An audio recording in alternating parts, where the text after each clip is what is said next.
ভূত মানে ভয়। আমি যদি বলি যে ভূত মানে অতীত, আদৌ তারা কোনো ভূত দেখেনি, তারা যেটা দেখেছে সেটাকে বলা হয় প্রেত। নেগেটিভ এনার্জি যেটাকে আমরা স্পিরিট বলি বা যাই বলি না কেন, তার মানে সেটা কি সব জায়গায় থাকে, বা আমার তোমার মাঝখানে কি এখানে আছে? আপনি পুরুষ হলে 2টো লাইট দিন, বা মহিলা হলে আমাকে 3টে লাইট দিন। আমার কথায় ও যখন অ্যাকশন যখন করছে, তখন ভাবতে হবে আমাদের কাছে কোনো ইন্টেলিজেন্ট এমন একটা সোর্স দাঁড়িয়ে আছে যে আমার কথা বুঝতে পারছে। আমি যেরকম ভগবানে বিশ্বাস করি না, খুব স্বাভাবিক ভূত হয়তো আমার বিশ্বাস করতে ইচ্ছা করে না। তুমি কি প্রথম দিকে তাই ছিলে? মৃত্যুর পর কি থাকে না? Body Body থাকে। থাকে না। তাছাড়া কি থাকে? তার কাছে টোটাল সবকিছুই থাকে যেটা একটা মানুষের মধ্যে আছে। তার মানে কোথাও একটা গিয়ে এরা, মানে যে স্পিরিটের কথা বলা হচ্ছে, তাদের সেই সেন্স আছে যে কে ভালো কে খারাপ, একদম একদম। এবং তারা জেনে বুঝে কারো ক্ষতি করে না। একদম না, কারণ যে তারা নিজেরাই এই যে যন্ত্রগুলো, অনেকে চট করে হয়তো বিশ্বাস করতে চায় না যে যন্ত্র দিয়ে সত্যি মাপা যেতে পারে বা ধরা যেতে পারে। টপ 10 মোস্ট হন্টেড প্লেসেস এর নাম ওখানে চলে আসে। আমি যদি বলি একটা হন্টেড নয়, একটাও নয়। আমি যদি বলি পুতুল বাড়ি হন্টেড নয়, কোনো সংবাদ মাধ্যমে একটা অফিস আছে, সেটা ট্রুলি হন্টেড। কি এমন ঘটে সেখানে? সেখানে এরকম ঘটে যেখানে মেয়েদের ওয়াশরুমটা আছে, যখন খালি চোখে যখন নর্মালি যখন দিচ্ছি তখন কোনো কিছু লাগছে, যখন ক্যামেরা দিয়ে বাইক বলতে যখন দেখছি তখন দেখি চেঞ্জ হচ্ছে, মুখ ফেস চেঞ্জ হচ্ছে। বলছি আমি শুয়ে আছি একদিন, দেখছি আমার বোন আমার হাত ধরে টানছে, তো ভালো হাত ধরে টানছে, আমি আসতে এতটাই ফোর্সে আমি আসতে ঘুরছি, এবার ঘুমটা ভেঙে আমি আমার হাতটার দিকে তাকাচ্ছি, আদো আদো ঘুমেই দেখি একটা বয়স্ক লোকের একটা হাত, একদম শুকিয়ে যাওয়া হাত যেটা হয়, সেই দুটো হাত আমার হাত ধরে টানছে। এমন কোনো ঘটনা হয়েছে যেটা পরে বুঝতে পেরেছো যে পুরোপুরি ফেক?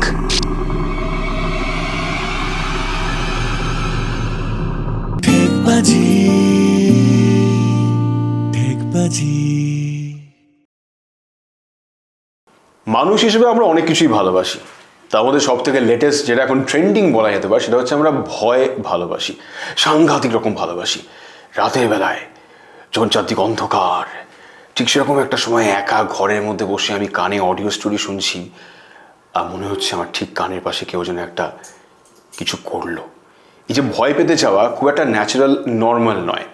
আমার হাতে যে যন্ত্রটা দেখতে পাচ্ছেন, এই যন্ত্রটা এবং এই যন্ত্রের যিনি মালিক বা এই যন্ত্র নিয়ে তিনি যে কাজকর্মগুলো করে থাকেন, যার মধ্যে মানুষের ভয়কে মাপারও একটা জায়গা থাকে এবং তার মধ্যে কতটা সত্যি কতটা মিথ্যে সেটা বোঝানোর জায়গা রয়েছে। তিনি প্যারানর্মাল ইনভেস্টিগেটর, এবং অনেকেই এখন কাজ করছেন। ইনি বহু বছর ধরে কাজ করছেন, ফলে সুনামের সঙ্গে কাজ করছেন। তার কাজে একটা লেগেসি তিনি নিজেই তৈরি করেছেন। তিনি অভিজিৎ সরকার। নমস্কার। ঠেকে নমস্কার তোমাকে। মানুষ ঠেকে বোধহয় কোনো একটা জায়গায় গিয়ে বুঝতে পারে যে সত্যি প্যারানর্মাল কিছু ঘটে। হ্যাঁ, সেটা নিশ্চয়ই থেকেই মানুষ বোঝে। এই যারা প্রবলেম অ্যারাইজ করছে তাদের বিভিন্ন রকম প্রবলেম নিয়ে আসে, শুধু যে ভূত প্রেত এটা নয়, তার সঙ্গে ব্ল্যাক ম্যাজিকও থাকে। এইসব নিয়ে আমাকে বা আমার টিমকে রেগুলার বা মাঝে মধ্যে ডিল করতে হয়। হ্যাঁ, এবং সেটা তুমি কত বছর ধরে করছো? এটা আমি 2010 থেকে এটা আমি স্ট্যাবলিশ করেছি, কিন্তু তার আগের থেকে করেছি আনঅফিসিয়ালি। মানে 20 বছরেরও বেশি। আনঅফিসিয়ালি অন্য মতে। অন্য মতে, তখন তো এইসব ডিভাইস আমি জানতামও না। তো বিভিন্ন মানুষের বিভিন্ন প্রবলেম, কারণ ফেনোমেনা যখন হয় কারোর সঙ্গে এক ধরনের ফেনোমেনা হয় না, ফেনোমেনারও বিভিন্ন দিক থাকে। দেখা যাচ্ছে আপনি বসে আছেন, কেউ আপনার কানের পাশে কিছু আস্তে করে কিছু বলে বেরিয়ে গেল হুইসপার টোনে, ওটাও একটা অ্যাক্টিভিটি। বা আপনি বসে কাজ করছেন, সামনে চেয়ারটা আস্তে করে সরে গেল, আর দরজা মুভমেন্ট করে দরজা খুলে গেল, যেটাকে বলে পোল্টারগাইস্ট অ্যাক্টিভিটি। এরা কি সত্যি কি মানুষকে ভয় দেখাতে চায়? সাধারণ মানুষের কথা যে ভূত মানে ভয়। আমি যদি বলি যে ভূত মানে অতীত, আর এই যে ঘটনাগুলো যারা ভূত দেখেছে, আপনি যদি প্রত্যেকটা মানুষের কাছেই যান আর একটা প্রশ্ন করবেন, আপনি কখন ভগবানকে দেখেছেন? তারপরে একটা কোশ্চেন করুন, আপনি কি ভূতকে দেখেছেন? দেখবেন যারা ওই 10টা মানুষ যারা ভগবানের কথা না বলে ভূত তার থেকে দুজন কিন্তু আসবে, হ্যাঁ আমি দেখেছি, আমার সঙ্গে এরকম ইনসিডেন্ট হয়েছে। আদৌ তারা কোনো ভূত দেখেনি, তারা যেটা দেখেছে সেটাকে বলা হয় প্রেত।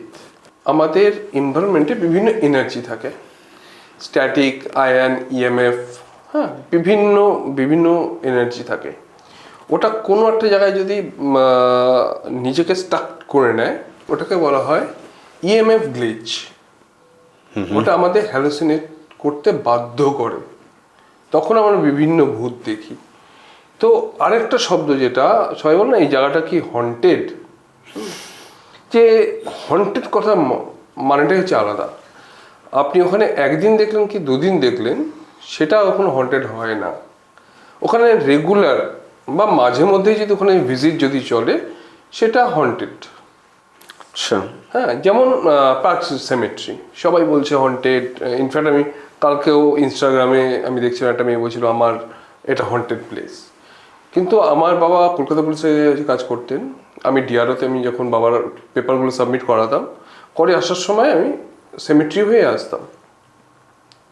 ওটা যদি হন্টেড যদি হতো কোনো না কোনো সময়, মাসে আমাকে 2বার করে 3বার করে আমাকে আর কি যেতে হতো ডিআরও অফিসে। তো আমি যখন আসতাম, আমি ওখানে ফটো ক্লিক করতাম। ওখানটা আমি যদি 40টা ফটো যদি যতদিন আমি এসেছি গেছি, তার মধ্যে যদি হয় আমার একদিন একটা ফটোতে গ্লিচ এসছে। গ্লিচ বলতে কিরকম? গ্লিচ বলতে আমি আমার ছবি নিচ্ছি, ছবিটা পরপর দাগ টেনে গেছে, যেটা হওয়ার কোনো কথাই নেই। সেটা মোবাইলে? মোবাইলে। আচ্ছা, এটা কি, এই গ্লিচটা কিসের থেকে হয়? হাই সোর্স ইএমএফ যেখানে থাকে না, সেখানে আপনি কোনোভাবে কোন পার্টিকুলার কোনো অবজেক্টকে আপনি যদি ফোকাস যদি করেন, সেই যে ওয়েভটা দিচ্ছে, একটা তো ওয়েভ, সব কিছু একটা ওয়েভে যাচ্ছে। তো ইএমএফের ওয়েভে যেই আপনি রেজুলেশনটা আপনি বাড়াচ্ছেন বা কমাচ্ছেন, এই যখনই আপনি করতে থাকবেন না, ওর যে ফ্রিকোয়েন্সিতে আপনার ওখানটা গ্লিচ আসবে। যেমন ছবিটা অস্পষ্ট হয়ে গেল, মুখের ওপর দিয়ে ব্লু দাগ ব্লু দাগ ব্লু দাগ ভাবে আর কি হচ্ছে, ওই যে পুরোটা বেরিয়ে গেল, বা গ্রিন। এটা হলো একদিন। আরেকদিন হয়েছিল যেটা আমি ছবি, সেটা আমার ইনস্টাগ্রামেও আছে, নর্মাল ছবি তুলেছি, আমি ওই দিক দিয়ে ঢুকেছি, দুটো সেমেট্রি আছে পরপর, তো মধ্যেখান দিয়ে আমি আর কি ঢুকেছি, ওখানকার ছবি তুলেছি। ফার্স্টেরটা ঠিকঠাক ঠিক হয়েছে, সেকেন্ডটার জায়গায় সেম গ্লিচ এসছে। আমি এইটাকে আমি হন্টেড কখনোই বলবো না, হতেই পারে, কারণ এনার্জি মুভমেন্ট সব জায়গায় আছে, ইচ অ্যান্ড এভরিডে কোনো না কোনো জায়গায় এনার্জির মুভমেন্ট থাকতে হবেই। কারণ আমরা একটা লিভিং লাইফে আমরা বাস করছি, তার সঙ্গে আরেকটা মানুষ যেটা কানেক্ট হচ্ছে অন্যভাবে, সেটা হচ্ছে মলিকুল ওয়ার্ল্ড, যেটা আমরা খালি চোখে হয়তো দেখতে পাই না, হয়তো না আমরা দেখতে পাই না। তার জন্য বিভিন্ন যত প্যারানর্মাল ইনভেস্টিগেটর আছে বা এইসব নিয়ে যারা কাজ করেন, তারা বিভিন্ন ডিভাইস ইউজ করে থাকেন।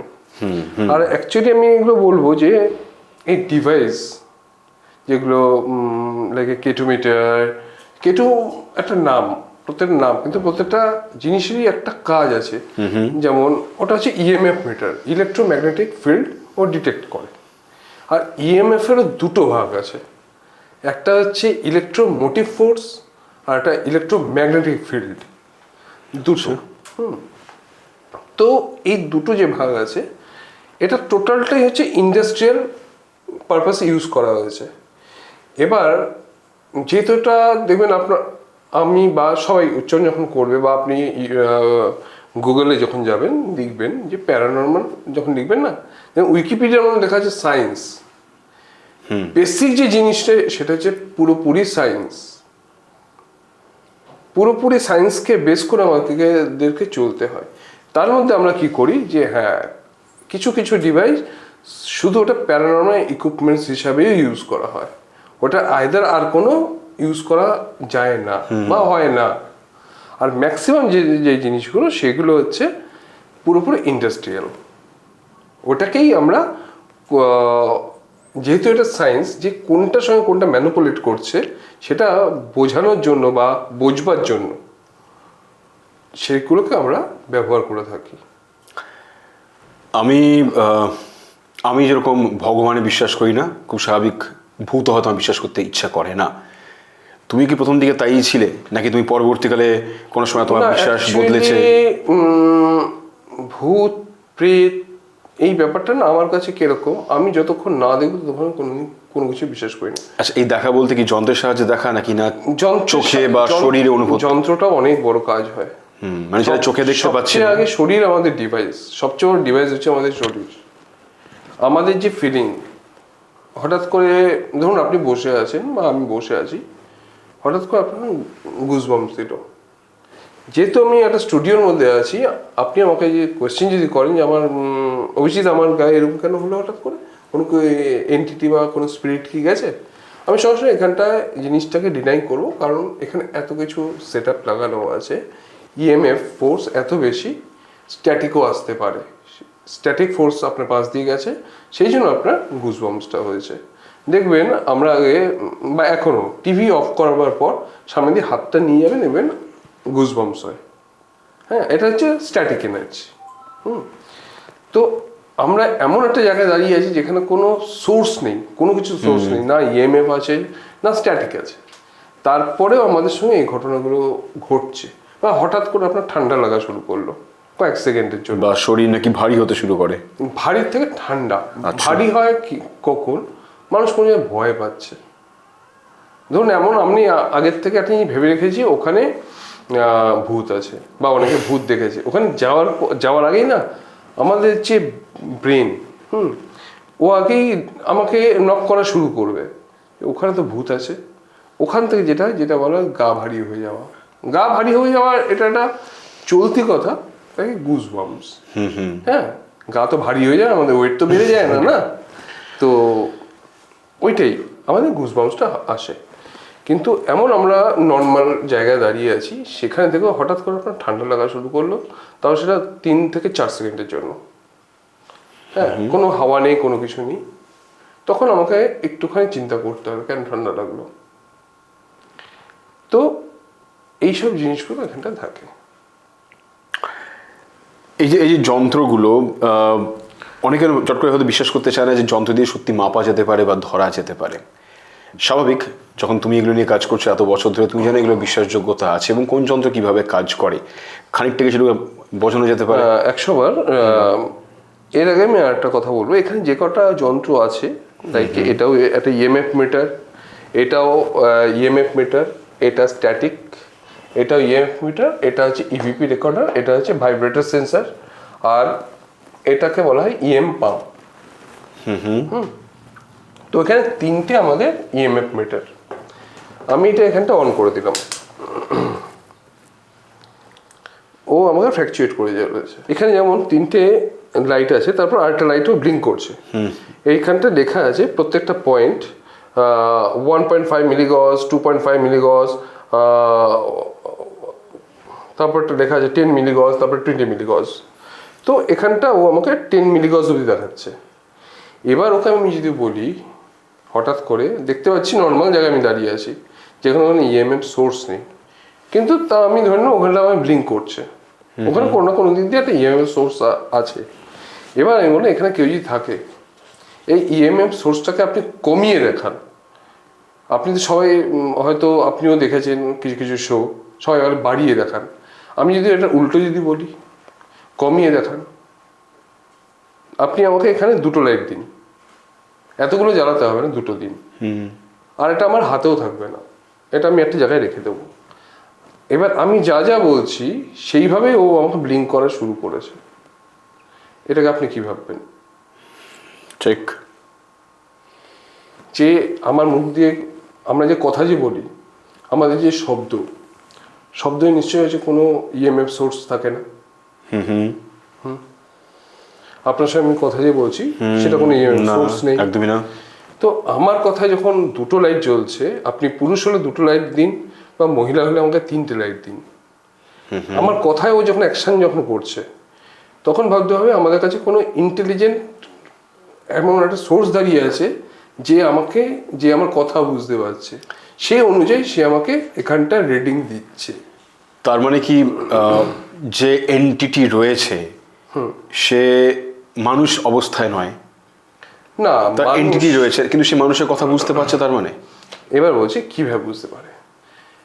মানুষ মারা যাওয়ার পর, আমি এখানে মানুষের কথাই বলছি, প্রাণীর কথাই বলছি, বা আমি এখানে গরু বা অন্য প্রাণীর কথা অন্য বলছি প্রাণী না। হতেই পারে, ঠিক, হ্যাঁ হ্যাঁ।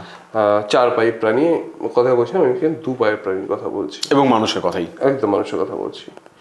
আমাদের পৃথিবীতে সবচেয়ে ইন্টেলিজেন্ট কে? আমরা মানুষ ধরে থাকি। মানুষ ধরে থাকি না, মানুষ।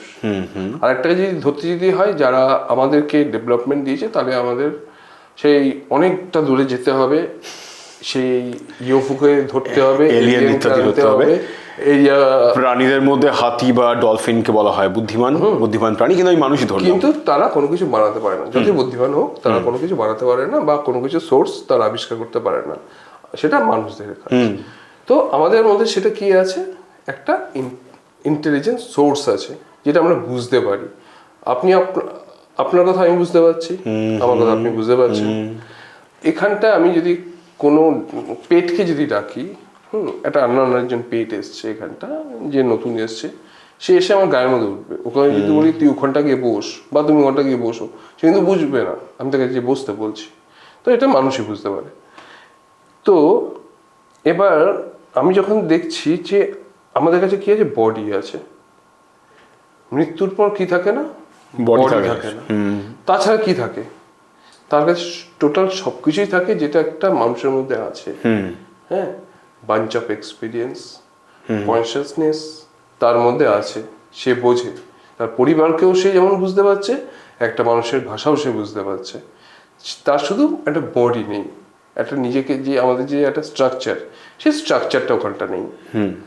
এর ক্ষেত্রে তারা কি করে, তারা যখন বুঝতে পারে, তাদেরও বুঝতে অসুবিধা হয়, কারণ তারা তো এই ইকুইপমেন্টস দেখেনি যে আমি কি বলছি যে এগিয়ে আস। তখন আমরা তাদেরকে হিন্টস দিয়ে, আপনি একটু এগিয়ে আসুন এটার সামনে, দেখবেন এটা লাইট জ্বলা শুরু হয়েছে। তো এইভাবে আমরা তাদের সঙ্গে কথা বলা শুরু করি। এটাকে বলা যেতে পারে কথা বলার মাধ্যম। আর কোনো জায়গায় যদি পজিটিভ কিছু থাকে, যে হ্যাঁ লিটারালি এটা হন্টেড, তো ওখানটায় আমরা আমাদের ইকুইপমেন্টস আমাদেরকে বলে দেয়। আর এখানে মাত্র 1 2 3 4 5 6 7টা ইকুইপমেন্টস দিয়ে কখনোই প্যারানর্মাল ইনভেস্টিগেশন করা যায় না।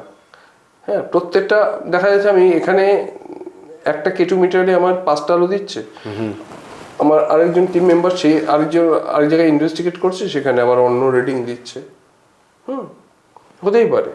তো সেই জন্য বিভিন্ন ইকুইপমেন্টস আমাদেরকে সাজিয়ে রাখতে হয়। আমাদের টোটাল ইকুইপমেন্টস হচ্ছে 26খানা ইকুইপমেন্টস নিয়ে আমরা কাজ করি। তো প্রত্যেকটা ইকুইপমেন্টসে আলাদা আলাদা কাজ আছে, যেখান থেকে আমাদের বুঝতে বা পরে অ্যানালাইসিস করতে সুবিধা যেন হয়। আর এটাকে বলা হয় EVP recorder, electronics voice phenomena, full form. আচ্ছা, এটা আমাদের কানে যেই সাউন্ডটা আসে না সেটাও রেকর্ড করে, পিন ড্রপ সাইলেন্টও রেকর্ড করে, যেটা আমরা শুনতে পাই না সাধারণ কানে, সেটাও লাইক এ ডেক্টাফোন। ও হচ্ছে সেটাকে রেকর্ড করা শুরু করে। আর এটাকেই আমরা করি সফটওয়্যারের মধ্যে ফেলে, যেগুলো আমাদের ভয়েস আছে সেগুলোকে ডাউন করে দিয়ে, আর নিচে যেই শব্দগুলো যে ইয়েগুলো গেছে, ফ্রিকোয়েন্সি গেছে, সেগুলো আপ করে দিলে কি কি সাউন্ড এসছে আমাদের কানে, কি কি কোয়েশ্চেন করছে, আর কি আমরা আর কি করেছিলাম, সেগুলো টোটাল আমাদের কাছে চলে আসে। এইভাবে আমরা মানুষের কাছে বা আমাদের ক্লায়েন্টের কাছে আমরা টোটাল জিনিসটা দিতে পারি, বা তার কোন মেসেজ আমরা শুনতে পাই, পৌঁছাতে পারি বা শুনতে পারি। শুনতে পারি। হ্যাঁ, তো আরেকটা কথা, যে ভূত মানে যে ভয়, এটা আমাদের একটা ভুল ভ্রান্ত ধারণা। স্বাভাবিক ব্যাপার যে আমরা স্বাভাবিক মানুষরা ভয় পাবেই, তাই ধরে নিই আমরা আর কি। স্বাভাবিক হ্যাঁ, মানুষ যারা হচ্ছে স্নেক রেস্কিউ করে আর একটা নর্মাল লোক, তাদের মধ্যে তো পার্থক্য হবেই একদম। তো অ্যাজ ইট ইজ হচ্ছে আমাদের সঙ্গে একটা সাধারণ মানুষের, আমি রাতকে পছন্দ করব, আমার রাতে যেতে আমার কোনো ভয় নেই। কিন্তু একটা মানুষের অন্ধকারে যেতে ভয় হতে পারে, যে সাপের হোক বা ম্যাক্সিমাম ভূতেরই মানুষ ভয় পায়। ঠিক। হ্যাঁ, তারপর আরেকটা জিনিস আছে আমাদের মধ্যে, ভুল ভ্রান্ত একটা ধারণা, মেয়েদের চুল খোলা রাখতে নেই। হ্যাঁ, তো এই চুল যে খোলা রাখতে, এবং সেটা রাতের বেলা। হ্যাঁ, রাতের বেলায় অমাবস্যার দিন চুল খোলা রাখতে, চুল বেয়ে ভূত মাথায় উঠবে? হ্যাঁ, আমারও তো চুল বড়, যাই হোক আমি আজকাল ছেলেরা চুল বড় করে বটে। তো আজ পর্যন্ত আমি ইনভেস্টিগেশন যখন গেছি, আমার চুল ধরে তো কেউ ওঠেনি। এরা বোঝে ইন্টেনশন। আপনার ইন্টেনশন যত ক্লিয়ার হবে আপনাকে তারা তত ভালো মেসেজ দেবে, আর যত ভালো মেসেজ দেবে আপনার সঙ্গে সে বাড়ি অবধিও আসবে। এটা কি তোমার সঙ্গে ঘটেছে কখনো যে তুমি? অবশ্যই, এটা আমার সঙ্গে কেন, আমাদের টিম মেম্বারের সঙ্গে ঘটে। হ্যাঁ, এরও কিছু রেমেডি আছে যে ইনভেস্টিগেশন করবার পরে কি, এই যে অনেকে আছে না যে আমি লোককে দেখাবো যে আমি কত ফিয়ারলেস, তাদের সঙ্গে জীবনে কোনোদিন এরা কন্ট্যাক্ট করবেই না। এরা চাই এদের হেল্পের জন্য, যে আমার কেউ হেল্প করুক, সেই ইন্টেনশন নিয়ে আমরা যদি ওখানটা যদি যাই, সেই ক্ষেত্রে কি হয়, এরা আমাদের সঙ্গে কমিউনিকেশন করতে 100% বাধ্য। তার মানে কোথাও একটা গিয়ে এরা, মানে যে স্পিডের কথা বলা হচ্ছে, তাদের সেই সেন্স আছে যে কে ভালো কে খারাপ। একদম একদম। এবং তারা জেনে বুঝে কারো ক্ষতি করে না। একদম না, কারণ যে তারা নিজেরাই দুঃখী, তারা ফ্যামিলি ছেড়েছে, তার পরিবার আছে, তার পরিবারের সবকিছু তারা বুঝতে পারছে। ওই সিচুয়েশন সে অন্যকে ভয় দেখি তার কি প্রফিট আছে, তার কাছে মেসেজ আছে, সেই মেসেজগুলো হয়তো তার ফ্যামিলি শুনতে পাচ্ছে না, সে মাধ্যম নিচ্ছে কাউর, আর যার মাধ্যম নিচ্ছে সে পাচ্ছে ভয়। এরকম ঘটনা ঘটেছে যে কোনো মেসেজ কোনো কেউ দিতে চাইছে কোনো ফ্যামিলিকে, বা যেটা তোমাদের মাধ্যমে উদ্ধার করেছো এবং খুব চাঞ্চল্যকর রোমহর্ষক মানে ঘটনা ঘটেছে তোমাদের সঙ্গে, মানে আনএক্সপেক্টেড কিছু ঘটে গেছে? সেটাটা হচ্ছে ঘটেছিল সেটা নিউ টাউনের ওরকম একটা দিকে। হ্যাঁ, সেটা অনেক বছর আগে, এটা 16 নাগাদ। এটা আমাদের টিমের যে পুরনো যারা মেম্বার, তারা আমরা যখন বসি বা কোনোদিন দেখা হলে আমাদের ওই কেসটা নিয়ে চর্চাটা খুব বেশি হয়। কারণ হচ্ছে সবাই নর্মাল স্পিরিটকে নিয়ে ব্যস্ত থাকে, বা তাদের আসেনি কাজ, বা আমিও ছিলাম ব্যস্ত। কি মানুষের জীবনে আসে না, কেউ লটারি পেয়ে যায়, আবার দেখা যাচ্ছে 10 জন লটারি কাটছে, তার থেকে একজন পেয়ে যায় লটারি। তো ওরকম কেস হয়েছিল আমাদের সঙ্গে। তো আমার ফোন আসার কোনো টাইম টেবিল থাকে না। রাত 3টেতেও ফোন আসছে, 2টোতেও ফোন আসছে, ভোর 5টাতেও ফোন আসছে। কিন্তু রাতের দিকে তুমি বেশি ফোন পাও মোস্ট প্রবাবলি? না, আমরা মোটামুটি 10টার মধ্যে ফোন পাই, খুব আর্জেন্ট যদি হয়। কারণ আমরা 24 আওয়ার আমার কল ওপেন আছে, সে গুগলে গিয়ে লোকে দেখতে হয় 24 আওয়ার্স ওপেন, সেই জন্য তারা কল করে। ফোন করে তারা একটাই কথা বলে যে এত রাত্রিবেলা ফোন করলাম, কারণ আপনাদের 24 আওয়ার্স ওপেন আছে। তো যাই হোক, আমাদের ফোন করা হয়েছিল যে আমাদের বাড়িতে কিছু প্রবলেম হচ্ছে। তো আমি জিজ্ঞেস করলাম যে কী ধরনের প্রবলেম। বলছে ওনার হাজবেন্ড একসময় কোন অ্যাসাইলামে ছিল, এটা আমি বলছি না, উচ্চ রাখছি। তো অ্যাসাইলামে তাকে রাখা হয়েছিল, সে ড্রিঙ্কস করতেন, বিভিন্ন নেশার জিনিস উনি করতেন, আর তার ওয়াইফকে মারধর করতেন। তো এই জন্য ওনাকে রাখা হয়েছিল। হঠাৎ করে সে পালিয়ে আসে ওখান থেকে। তো পালিয়ে যখন আসে, তো উনি ওখান থেকে একটা জিনিস এনেছিল, আপনি গুগলে সার্চ করতে পারেন, অ্যান্টি পেন্টাগ্রাম। Anti pentagram? হ্যাঁ, আচ্ছা, অ্যান্টি পেন্টাগ্রাম কি এটা? এটা আমাদের নর্মাল পেন্টাগ্রাম হয়, একটা স্টার থাকে না, ওটাকে বলে পেন্টাগ্রাম। ওটাকে আপনি উল্টে যখন দিচ্ছেন, ওটা হচ্ছে অ্যান্টি পেন্টাগ্রাম। স্টারের মাথাটা উপরে থাকছে, সেটা বলছে পেন্টাগ্রাম। ওটাকে আপনি উল্টে দিন, সেটা হয়ে যাবে অ্যান্টি পেন্টাগ্রাম। যেটা আপনি করছেন সেটা অপোজিট করলে সেটা অ্যান্টি হয় না। একদম একদম। আমি ছবিটা হওয়ার চেষ্টা করছি কিভাবে ঠিক।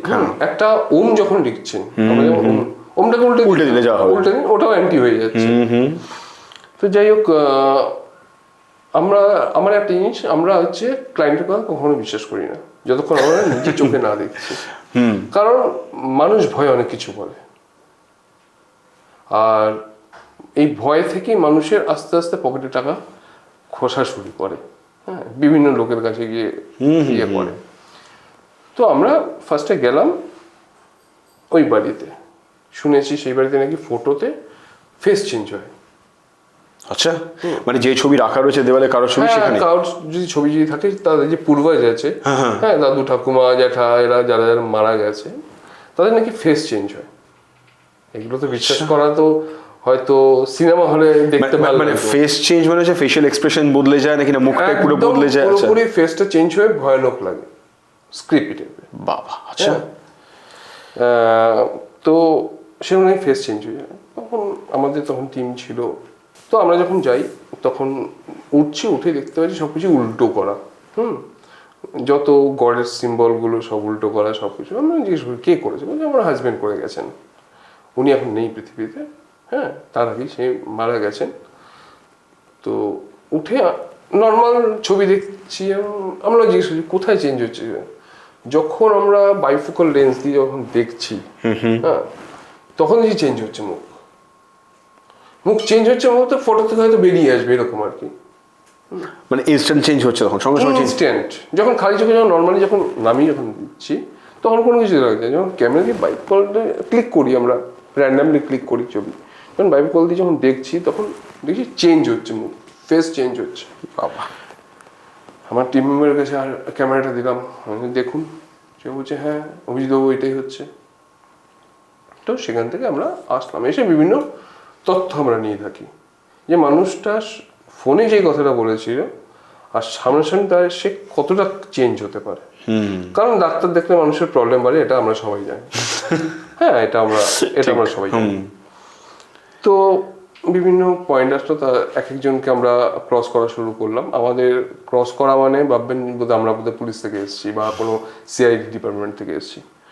তো আমি ওনার ছেলেকে জিজ্ঞেস করলাম আপনি কি দেখেছেন, না তুমি কি দেখেছো। বলছি আমি শুয়ে আছি একদিন, দেখছি আমার বোন আমার হাত ধরে টানছে। হ্যাঁ, আচ্ছা, তো ভালো হাত ধরে টানছে, আমি আস্তে এতটাই ফোর্সে আমি আস্তে ঘুরছি, এবার এতে আমার ঘুমটা ভেঙে গেছে। ঘুমটা যখন ভেঙেছে, আমি যখন হাতটার দিকে তাকাচ্ছি আদো ঘুমেই, হ্যাঁ, ভালো করে বুঝতে পারছি।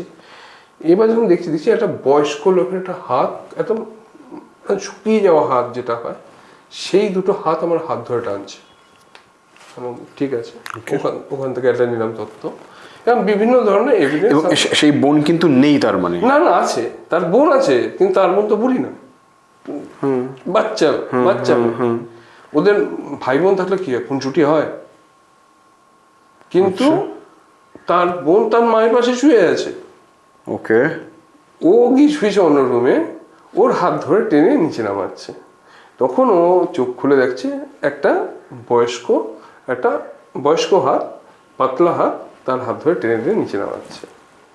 ওই সময় ও চিৎকার করে। তো আরেকটা জিনিস, এই একটা এভিডেন্স জোগাড় হলো। আরেকটা উনি বলেছেন যে উনি এমন চর্চা করতেন লাইক এ ডিমোনোলজি। ওখান থেকে যে অ্যান্টি পেন্টাগ্রামটা এনেছিলেন উনি, ওখান থেকে কিছু শিখে এসেছিলেন ওনাদের ধারণা। তো গদরেজের যে আগে পুরোনো আলমারিগুলো হতো না মোটা শিটের, সেখানটাও সে পাঞ্চ করেছিল, যে সে তখন অ্যাডিক্টেড, তখন তার চাই দিচ্ছে না বলে সে সেটার মধ্যে পাঞ্চ করেছে। তার লকের সাইডটাও পুরো গিয়ে দেখছি আমরা, পুরো ঢুকে আছে একেবারে ভিতরে প্রেসারে। তার মানে তার গায়ে কতটা প্রেসার আসতে পারে। হ্যাঁ, তারপরে এরকম অ্যাক্টিভিটি হঠাৎ করে বললো যে আমার মেয়ে আর ছেলেকে নিয়ে সে এরকম একটা ছবি বানাতো হাতে একটা, উনি এক নামটাও বলতে পারছিলেন না আমাদেরকে। তখন আমরা বলি যে এটার নাম এটা। তখন ওটা করে অ্যাজ এ অফারিং এর জন্য উনি গেছেন। অফারিং বলতে ধরুন আমরা বিভিন্ন লোক তো বিভিন্ন কাজ করে, আমরা ভগবানের কাছে অফারিং করি যে ঠাকুর তোমাকে আমি এটা দিলাম, তুমি আমাকে এটা দাও, আমার বাড়ির বাচ্চাকে যেন ভালোভাবে পড়াশোনা করে, এটাকে বলে অফারিং। আপনাকে আমি একটা জিনিস অফার করছি, তার বদলে আপনার কাছে আমি একটা জিনিস নিচ্ছি। তো সেরকম তার 2 বাচ্চাকে সে অফারিং এ বসিয়েছে। হ্যাঁ, তারপরে কি করতে পারে, আপনি হয়তো ইলুমিনাটি এইসব তো নাম শুনেছেন হয়তো, অবশ্যই। হ্যাঁ, তো সেই জিনিস করতে গেছিল। তার ওয়াইফ তাদেরকে টেনে নিয়ে চলে আসে তার বৃদ্ধা মা বাড়িতে। তারপর সে চলে যায় বাড়ির থেকে। তারপর একদিন সে মারা যায়। তারপর থেকে বাড়িতে অ্যাক্টিভিটি শুরু হয়ে গেছিল। কারণ দুটো জিনিস, আমরা যেমন ভগবানের যেভাবে পুজো করি না, কেন পুজো করি ভগবানের, সে যেন আমাদের ভালো রাখে, আমাদের সুখে শান্তিতে রাখে। আর উইদাউট কলিং এ না ভগবান আসে না এরা আসে, কোনো প্যারানর্মাল কিছু আসবে। প্যারানর্মাল বলতে এটা হচ্ছে ডিমোনোলজি, কোনো ডেমন বা শয়তান বলে না, শয়তান। তো এরা কখনো আসে উইদাউট কলিং এ, এরা কখনো আসে না। কলিংটা এমনভাবে করেছে যে আমাকে দৌড়াতে হয়েছিল চার্চে, যে অন্তত বিশপের কাছ থেকে একটা পারমিশন যেন পাই, আমি যেন এক্সারসাইজ যেন করতে পারি। দেয়নি। শ্রীরামপুর চার্চ দেয়নি। তো যেহেতু আমাদের কাছে ক্লেম, তো আমরা তো সেই জন্য সেই কাজটা ফেলে রাখতে পারি না। তো নিজের দায়িত্বে ওনারা আমার পরিচয় চেয়েছিলেন, তখন আমি বলেছিলাম যে আমি একজন রেভারেন্ড, তো আমি এই কাজটা করবো। বলছে না, 8 দিনের আগে হবে না। তো চার্চ পারমিশন দেয়নি। তো এরকম কিছু ঘটনা ঘটেছিল যেখানে গিয়ে আমরা নিজেরা হেনস্থা হয়েছিলাম, বা নিজেদের আমার মেম্বারের উপরে কিছু আসতো। তো এরকম একটা প্রবলেমে আমরা পড়েছিলাম, কিন্তু শেষ শেষ পর্যন্ত সেটাকে আমরা ঠিক করি। কিন্তু এখনো পর্যন্ত, কারণ তারা ক্লিনজিং অ্যান্ড শিল্ডিং করেনি বলে এখন কতটা কি আছে আমরা বলতে পারবো না। নেগেটিভ এনার্জি যেটাকে আমরা স্পিরিট বলি বা যাই বলি না কেন, তার মানে সেটা কি সব জায়গায় থাকে, বা আমার তোমার মাঝখানে কি এখানে আছে, এরকম যদি বলতে চাই, এটা যদি তুমি বুঝতে পারবে? এটা আমি যদি বলি, যদি কোনো এনার্জি সব জায়গায় আছে, হ্যাঁ, যদি ওরকম স্ট্রং এনার্জি যদি আমাদের মাঝখানে থাকতো, এটা কেউ না কেউ বুঝতে পারতো। কিভাবে একটা সাধারণ মানুষ বুঝতে পারবে? সাধারণ মানুষ বলতে, আপনি বসে আছেন, তাদেরকে তো আপনি তো কোনো ইকুইপমেন্টস নেই আপনার হাতে, কিন্তু আমি ফার্স্ট শুরুতে একটা কথা বলছিলাম, আমাদের বডি একটা ইকুইপমেন্টস। আপনার ঠান্ডা লাগা হয়তো শুরু হতো, আপনার গুজবাম্পস হতো, হয়তো এরকম হতো কেউ আপনাকে ফলো করছে, এরকম হতে পারতো। সেটা এখনো পর্যন্ত হয়নি আমাদের সঙ্গে।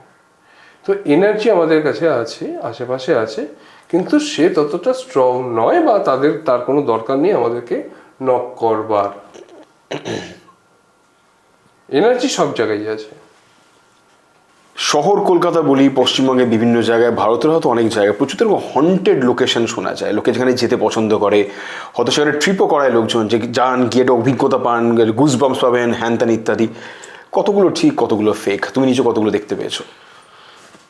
আমি যদি দেখি থাকি, যেগুলো গুগলে সার্চ করলে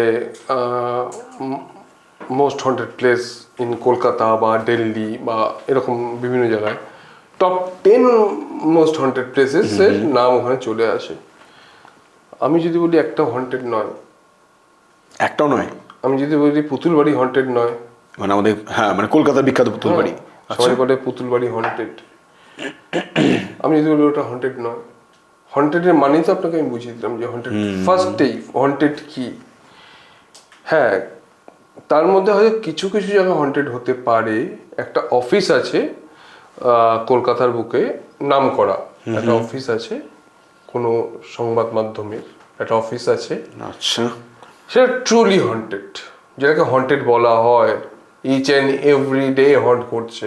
হন্টেড মানে কি এমন ঘটে সেখানে?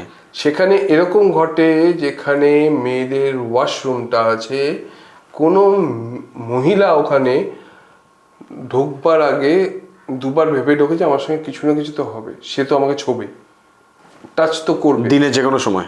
যে কোনো সময়। কারণ আমি যখন গেছিলাম তখন বাজে 5:20 এরকম হবে, 5:30 বাজে, যাই হোক। তো আমি ওখানে গিয়ে যেটা বুঝেছি, বা আমাকে যখন টাচ যখন করেছে, তখন ওরকমই হবে 5:30 তখন, ওই সময়। আর তখন তারা ক্লেম করে যে অভিজিৎবাবু, আমাদের বাথরুমে কিছু প্রবলেম আছে, ছেলেদেরটা নয়, নিচেরটায় নয়, উপরেরটা প্রবলেম আছে। হ্যাঁ, তো আমি যখন ওখানটায় জাস্ট, ওখানকার এডিটার বসে আছে, এডিটারের রুমের পাশেই সেই রুমটা। খালি ভাবছি কোন সংবাদ মাধ্যম, যাই হোক। হ্যাঁ, তো সেই এডিটারের সঙ্গে কথাবার্তা হয়েছে, হওয়ার পর তখন মহিলারা বলছে যে এরকম প্রবলেম। ওখানে গিয়ে আমি দেখছি লিটারালি সেটা হন্টেড, যেটাকে সোকল্ড হন্টেড বলা হয়, যেখানে ইচ অ্যান্ড এভরিডে হন্ট হচ্ছে, সবসময় হন্ট হচ্ছে। আমাকেও বোঝানো হয়েছে আমি এখানে আছি, রীতিমতন আমার PSB 7 সে আমাকে রীতিমতন গালাগাল করেছে সবার সামনে, আমি ওখানে কেন গেছি। মানে PSB 7 বলতে মানে কোনো যন্ত্র? PSB 7 হচ্ছে যেটাকে বলা হয় রেডিও হ্যাকিং ডিভাইস, যেটাকে বলা হয় স্পিরিট বক্স। এই স্পিরিট বক্সেও অনেকগুলো নাম আছে, কিন্তু কাজ করে একই। অনেকে বলে ফ্র্যাঙ্ক বক্স, অনেকে বিভিন্ন বক্স বলে ফেলে, কিন্তু ওটার কাজই হচ্ছে রেডিও হ্যাকিং সিস্টেম। একটা FM মডিউলকে বা একটা AM মডিউলকে ও সুইপ করায় কোনো জায়গায় না দাঁড় করিয়ে। দেখা যাচ্ছে রেডিও মির্চি পর একটা চ্যানেল এইভাবেও সুইপ করা থাকে, ও কোনো স্টেশনেও দাঁড়াবে না। ওর টোটাল যে গ্যাংটা আছে, যেটাকে ঘোরে ওটাকে বলা হয় গ্যাং। রেডিওর ভাষা বা ইলেকট্রনিক্সের ভাষায়। তো সেই গ্যাংটা ফ্রি করে দেয়, ফ্রি করে দেওয়ার পরে ও পুরোটা ঘুরতে থাকে। তো এটাকে বলে রেডিও হ্যাকিং সিস্টেম। বিদেশে এগুলোর অনেকে নাম বা নিজেরা নাম লিখে দিচ্ছে ফ্র্যাঙ্ক বক্স, কিন্তু কাজ হচ্ছে সেটাই, হ্যাঁ, রেডিও হ্যাকিং সিস্টেম। তো আমাকে রেডিও হ্যাকিং সিস্টেম বা PSB 7 থেকে আমাকে রীতিমতন গালাগাল আর হিন্দিতে। তখন আমি বুঝলাম এই হচ্ছে বাঙালি স্পিরিট নয়। এই যে গালাগালিটা, সেটা কি মানে মানুষের ভাষাতে আসে নাকি এটা মেটালিক সাউন্ড? না, মেটালিক সাউন্ড নয়, ওটা একটা PSB 7 সবসময় হচ্ছে মানুষেরই সাউন্ড বের করে। হয়তো ভোকাল ম্যাচ না করতে পারে, কিন্তু তার স্টাইল ম্যাচ হয়। আপনার বলার একটা স্টাইল আছে, আমার বলার একটা স্টাইল আছে, প্রত্যেক মানুষের প্যাটার্ন আছে, বলবার চলবার প্যাটার্ন আছে, সবকিছুর প্যাটার্ন আছে। সেই প্যাটার্নটা সে ফলো করে, আর শব্দটাও বেরোয়। আমরা যেরকম কথা বলছি সেরকম, কিন্তু ভয়েসের ম্যাচ নাও হতে পারে। এটা আমি কখনো ক্লেম করি না কোনো ক্লায়েন্টের সামনে যে আপনি আপনার বাবার গলায় শুনতে পারবেন, বা আপনি আপনার বোনের গলায় শুনতে পারবেন, বা আপনি আপনার ভাইয়ের গলায় শুনতে পারবেন, যারা এখন পৃথিবীতে নেই, কিন্তু সে প্যাটার্ন আপনি পেয়ে যাবেন। তো সেরকমভাবেই আমাদের কাছে আমাকে রীতিমতন সে কাউন্টার করা শুরু করে। তো আমাদের একটা জিনিস আছে, সেটাকে বলা হচ্ছে ডাউজার। ডাউজারের কাজ কি? ডাউজারের কাজ হচ্ছে ডাউজারকে আমরা যদি ব্রেন দিয়ে চালাই, ও আমাদের ব্রেনের মতন চলবে। আমি যদি বলি সোজা চল, ও সোজা যাবে। আমি যদি ব্রেন দিয়ে ওকে যদি কোনো কিছু যদি করি, তো ব্রেন দিয়ে ও কাজ করবে। যে আপনি ওকে ডাইনে বললে ডাইনে যাবে, বায়ে বললে বায়ে যাবে, সোজা বললে সোজা যাবে। হ্যাঁ, আপনাকে আমি খুব ভালো একটা এক্সাম্পল দিতে পারি। আচ্ছা, তার আগে এই জিনিসটা কি, ডাউজার জিনিসটা কি? এটা যন্ত্র একটা বেসিক্যালি? যন্ত্র বলতে ওটা খুব ছোট্ট একটা জিনিস হয়, ওটাকে বলা হচ্ছে পেন্ডুলাম। ছোট্ট একটা পেন্ডুলাম। প্ল্যানচেটে এই যে আত্মাকে কমান্ড করা হয়, এটা করো, এটা লেখো, আমাকে জানিয়ে দাও এটা উইল কোথায় আছে, কে মেরেছিল আমাকে, ইত্যাদি। প্ল্যানচেট বা এইভাবে প্রেতাত্মা নামিয়ে তার সঙ্গে কথা বলা ইত্যাদি, বা আত্মা নামিয়ে কথা বলা যদি বলি, সত্যিকার বিশ্বাসযোগ্য? তোমার নিজের অভিজ্ঞতা কখনো টের পেয়েছো? নিজের অভিজ্ঞতা বলতে প্ল্যানচেট যেটাকে উইজা বোর্ড দিয়ে করা হয়, সেটা আমাদের টেকনিকে নয়, বা আমি করিনি কোনোদিন। আমি অনেকের কাছে ক্লেম পেয়েছি আমি করেছি, আজ পর্যন্ত আমি 3 জনকে আমি বলেছিলাম যে আমার সামনে করতে, কেউ করেনি। আমাদের যেটা টেকনিক সেটাকে বলে ITC, ইনস্ট্রুমেন্টাল ট্রান্স কমিউনিকেশন। তো আমাদের ওখানে বিভিন্ন ডিভাইস রাখা হয়, বিভিন্ন ফ্রিকোয়েন্সি ডিভাইস রাখা হয়, আর ম্যাক্সিমাম ওখানে ফ্রিকোয়েন্সিগুলো থাকে RF বলতে রেডিও ফ্রিকোয়েন্সি। আর ওখানে অ্যাম্পলিফায়ার থাকে, আর ওখানে স্পিরিট বক্স থাকে। তার মধ্যে দিয়ে আমরা বলি যে, আমরা ক্লায়েন্টকেই বলি যে আপনারা কোয়েশ্চেন করবেন। আমরা কেউ নেই, যেমন প্ল্যান যেটা হয় না যে 4 জন এলো, 4 জন মিলে কোয়েশ্চেন। আমরা সবসময় বলি আপনারা কোয়েশ্চেন করবেন, সেট আপ আমাদের, আপনারা কোয়েশ্চেন করবেন, আপনাদের অ্যান্সার চলে আসবে। তো ওখানে যেমন লেটার দিয়ে অ্যালফাবেটের উপর দিয়ে চাকা মতো ঘোরে ইত্যাদি, যেটাকে হচ্ছে উইজা বোর্ড বলা হয়, যে স্ট্রাইকারটা উইজা স্ট্রাইকার যেভাবে মুভ করে, এখানে আপনি অ্যান্সার পাচ্ছেন। এবং তার নাম রাহুল, সে কিন্তু এইভাবে বলবে না আমার নাম রাহুল। আবার ফ্রিকোয়েন্সি আরেকটা কোয়েশ্চেন করলেন, তুই কিভাবে মারা গেছিস। হ্যাঁ, সে যে সুসাইড যদি হয়, সুসাইড, যে আমি সুসাইড করেছি এরকম বলবে না, যে আমাকে মার্ডার করা হয়েছে এরকম না, সুসাইড বা মার্ডার। কোন সময় মারা গেছিস, ওই টাইমটা। কারণ বাদ বাকি টোটালটা তো ফ্রিকোয়েন্সি চেঞ্জ হচ্ছে, পরপর ঘুরছে জিনিসটা, র্যান্ডামলি ঘুরছে। তো এইভাবে আমরা অ্যান্সারগুলোকে কালেক্ট করি, আর 13 থেকে 14 দিন, যত বড় ফাইল হবে তত বেশি সময় লাগে, কারণ প্রত্যেকটা দিন আমাকে অ্যানালাইসিসে বসতে হয় আর ওইগুলোকে ডিকোড করতে হয়। এই আমাদের ক্লায়েন্ট কী কোয়েশ্চেন করেছে, তার অ্যান্সার কী এসছে। তো আমরা এইভাবেই কাজ করে থাকি। আর আমাদের কাছে ম্যাক্সিমাম কাজ এরই আসে, ইনভেস্টিগেশনেরও আসে। আর প্যারানর্মাল লাইফে যাদের কোনো ইনসিডেন্ট হচ্ছে সেটাও সেরকম হয়, কিন্তু তার থেকে বেশি এইটাই আমাদের কাছে আসে। কেউ মারা গেছে, কেউ মার্ডার হয়েছে, অটোপসি রিপোর্টে সে স্যাটিসফাইড নয়, তারা আমাদের কাছে আসে। কখনো কলকাতা পুলিশ বা অন্য কোনো এরকম সংস্থা যারা কোনো মার্ডার ইয়ে করে তারা কোনো যোগাযোগ করে না না? কোনোদিনই আমাদের, কারণ এইটার কোনো তো ব্যাখ্যা থাকে না, হ্যাঁ কি গভর্নমেন্টের খাতায়, যেটা আইবি ডিপার্টমেন্ট, সরি আইবি বলছি, আমেরিকায় যেটা চলে, হ্যাঁ সেটা আমাদের এখানটায় চলে না। আমেরিকা আমাদের মতন লোকদের হায়ার করে, যেটা আমাদের ইন্ডিয়া ইন্ডিয়া করে না। আচ্ছা, যেমন এফবিআই যেমন সাইকিকদের হায়ার করে, যারা মোর দেন সাইকিক, কোনো কিছু ছুঁয়ে বলতে পারে যে মার্ডারটা কি কি ওয়েপন্স দিয়ে হয়েছিল বা কিভাবে হয়েছিল, টোটাল জায়গাটায় সে নিয়ে যায়, সব কিছু করে। ইনফ্যাক্ট যারা প্যারানর্মাল ইনভেস্টিগেটর আছে তাদেরকেও তারা কাজে নেয়। কারণ আলটিমেট সব কিছু যদি মুছে দেওয়া যায়, লাস্ট একটা শব্দ কিছু একটা ইনভেস্টিগেটর। হ্যাঁ, আমি যেমন এখান থেকে আসছিলাম তখন টিমের একজন কেউ কেরোসিন তেল খুঁজছিল, আমি বলে দিলাম কোথায় তেলটা আছে। আচ্ছা, তো চোখটা ওরকম রাখতে হবে একটা ইনভেস্টিগেটরের, যে প্রত্যেকটা যে কটা সিঁড়ি আমি আসলাম, এনফিল্ডটা যে দাঁড়িয়েছে তার গায়ের রংটা কি, আর এনফিল্ডের কোন পাশে তেলটা ঝোলানো আছে, এই টোটাল জিনিসটাকে আমাকে মাথার মধ্যে নিয়ে আসতে হবে। একজন ইনভেস্টিগেটর তার মানে যেরকম চোখ কান খোলা রাখছে, সমাজেরও তো চোখ কানটাকে খোলা রাখা দরকার। বা সমাজে এরকম প্রচুর চোখ বন্ধ করে বসা করে নেওয়া অন্ধবিশ্বাস, কুসংস্কার রয়েছে। যেমন একটা তুমি একটু আগে বলছিলে চুল খুলে বসা, খুলে বসা, তারপরে যেটা হয় সন্ধ্যাবেলা ছাদে ওঠা যাবে না, যদি ভূত ধাক্কা দিয়ে ফেলে দেয়। তারপর রাত্রিবেলা চুল কাটা যাবে না, তারপর নখ কাটা যাবে না রাত্রিবেলা, বা নির্দিষ্ট কোনো জায়গা দিয়ে রাতের বেলা হাঁটা যাবে না, যেটা গ্রামাঞ্চলের দিকে বেশি শোনা যায়। হ্যাঁ, তারপরে বিড়াল রাস্তা কেটে গেলে ওই দিকে যাওয়া যাবে না, অ্যাক্সিডেন্ট হতে পারে। এইগুলোর আমরা যদি ঠিক মতন ওই পুরনো ওই থটটাকে যদি ফেলে দিয়ে এসে এখনকার আমরা যদি ভাবি যে আগে কেন রাত্রিবেলা চুল কাটতো না বা নখ কাটতে নেই, কারণ ওই সময় আলো আমাদের অত অ্যাভেলেবেল ছিল না, আর আমাদের নখ কাটার জন্য এই নেল কাটার ছিল না। হ্যাঁ, তো কোনোভাবে তাদের পায়ে চোট লাগতে পারতো অন্ধকারের মধ্যে নখ কাটলে, সেই জন্য বলতো রাত্রিবেলা কেউ নখ কেটো না। বা চুল কাটলো কি নখ কাটলো সেটা খাবারে পড়ে যেতে পারে, অন্ধকারের মধ্যে পেটে যেতে পারে, ইত্যাদি হতে পারতো। বিড়াল, এই যে বিড়াল রাস্তা কেটে গেলে খুব বিড়াল মানে সেই বিড়াল নয়, যেই বিড়ালকে তারা ভয় পেত সেটা সেই বিড়াল নয়, তারা হচ্ছে বন্য বিড়াল। হয়তো রাস্তা দিয়ে যাচ্ছে, দেখলো সে বেরিয়ে গেছে, কিন্তু সে বেরিয়ে গিয়ে সে চলে যায়নি, সে তাকে অ্যাটাক করার জন্য আবার বসে আছে উপরে।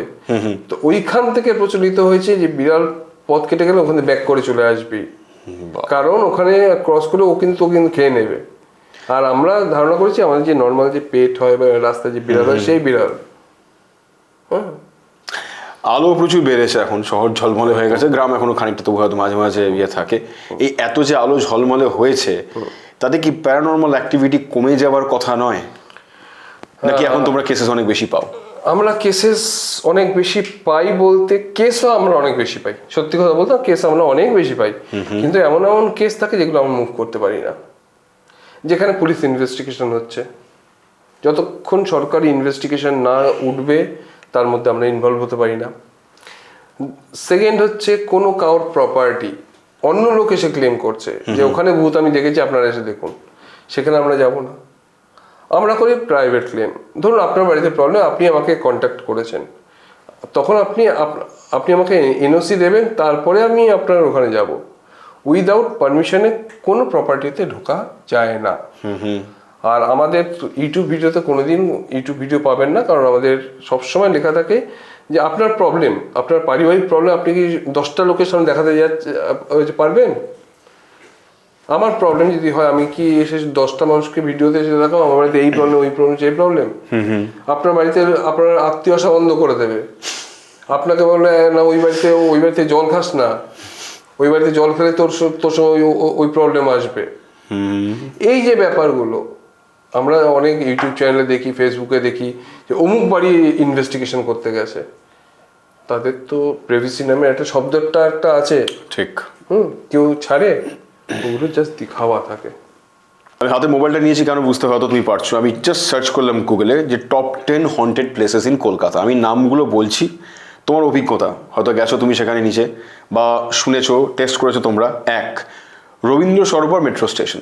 একদমই 100 নয়।